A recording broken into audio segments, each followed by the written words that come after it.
I'm delighted to see Pastor Martin Ssempa. He's finally here. At least you came in at a time when we're looking at the religious perspective towards the marriage and divorce bill. Yes. We would like to hear your stance.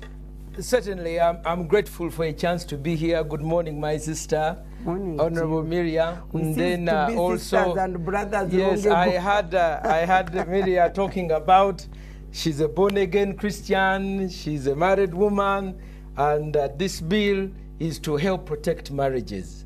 And I think we all agree that marriages are in trouble in this country. Yes. We have dralus of this world killing their husbands or boyfriends. A whole general killed by dralu. We have women running over husbands at the gate, and then husbands killing their wives. We have husbands killing their wives. And then wives killing wives. Now, the first place why are marriages in problem? Number one is we are a lawless nation. About 5 years ago, two feminists, that is Dora Byamukama and Sylvia Tamale, went to the Constitutional Court and litigated, saying that this penal code section on adultery is gender imbalanced. They succeeded, and they threw out the penal code section that adultery is a law in the country. So for the last 4 years, we as a nation have not had a law against adultery. That is why you see across the country, women are killing men and men are killing women because there is no law. So one of the things we need to immediately come up with urgently is a section against adultery, which is gender balanced. Unfortunately, in this current draft of the marriage, and I call it the marriage to divorce bill, there is not even an iota against adultery. I have it over here. I want also, so that is a step number one. Number two, this is supposed to be a Christian law, mostly for Christians, because Muslims pulled out.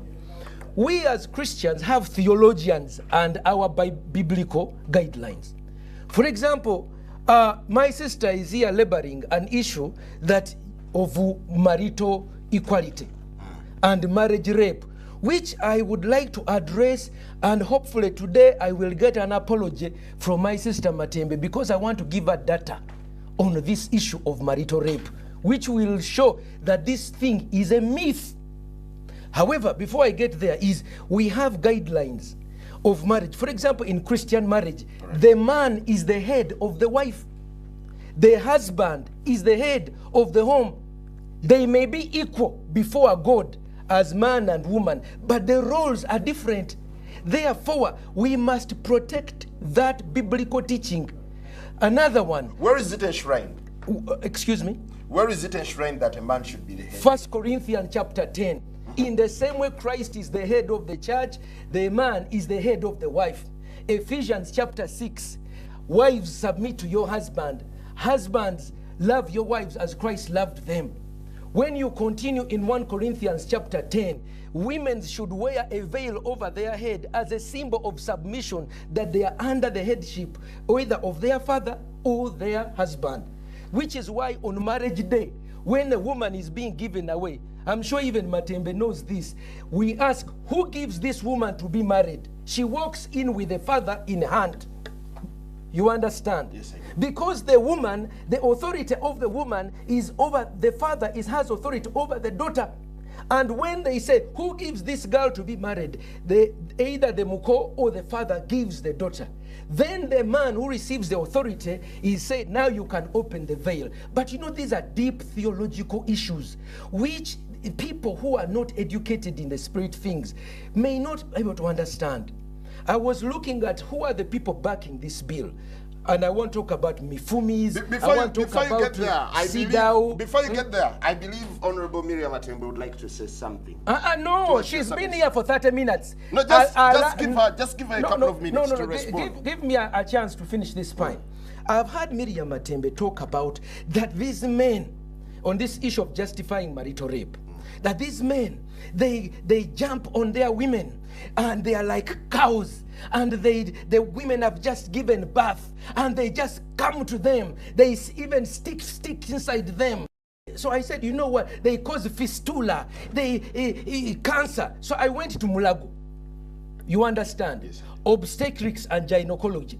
And I said, is there a single woman here who has been given birth and has come over here because her husband has raped her? And the answer was a resounding no.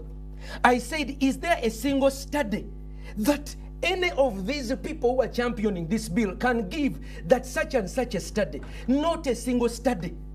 But it is anecdotal information. Me, when I was here. Me, when I was in Chanamukaka. Me, when I was over here. A certain woman came. We cannot make a law based on anecdotal information.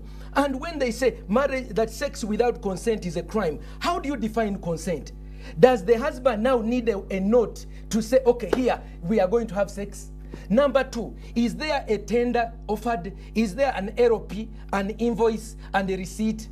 It becomes ridiculous when you bring the state inside the bedroom, and we must be very, very careful. Embozi y'abakulu, oluyimba lw'abaagalana. Kati waliwo omwami nga bw'aba ayogera n'omukyala we nti engeri gye boogera nti njagala buliri. Yayina engeri gy'ayogera oluyimba olwo. Bayinza n'okubeera mu kisenge awo n'owulira enkulusanyo omukazi agamba wanyita bananga omushize wanyita n'olowooza nti ki musango ate bagenda okuva mu kisenge nga baseka. Honorable, let's hear from Honorable Miriam Matembe. Pastor Ssempa. Bino ebyogamba nti we arrest that man. Mbu men simanya they stick sticks inside women's private parts. Mbu babatekamu ebyuma. Matembe, you must apologize to men. You are creating a bad reputation about marriage. You are scaring young women from getting married by saying that men are bad. They may be a few like Dralu, but not all women are like Dralu. You are not a Dralu. There may be a few misguided men. They are there. But don't say, oh, men. Honorable. And because of that, young women are looking at men as if we are not a good product to marry. Now they are thinking, if we don't go to marriage to men, where do we go? Lesbianism. So she may not knowingly know that you are pushing marriage away, that you are bringing a bad reputation about men, that you are pandering to a bill. Pastor, let's do justice to Honorable Miriam. Honorable, could we hear your response? I want to burst. Let me finish. She has been here 30 minutes. 30 minutes, please. Give me. No, but you came in late. I know. I deliberately wanted to do that because I wanted my sister to have her time so that I can respond to her issues. Now, Chairman, I'm telling can you control or I walk out? No, Pastor, let's have some civility here. Okay, let her respond. Can I hear from Honorable Miriam Matembe? Honorable Matembe. Honorable, can I hear from you? No, we are being civil here. We are being civil. We are being civil. Honorable Miriam, can I hear from you? Let me tell you. Yes. In fact, if you had told me that Ssempa was coming here, maybe I would have turned it down. Because Ssempa has been attacking me. I don't listen. The way he has done it right now, he's been attacking me. He came here angry to attack me. But that's why I wanted you. Let him attack when he finishes. Yes. Pastor is done. Pastor is done. No, I have my data. Honorable, Pastor is done. I won't let him speak before you respond. Honorable, this is your time. I am not here. I did not come here to respond to Ssempa.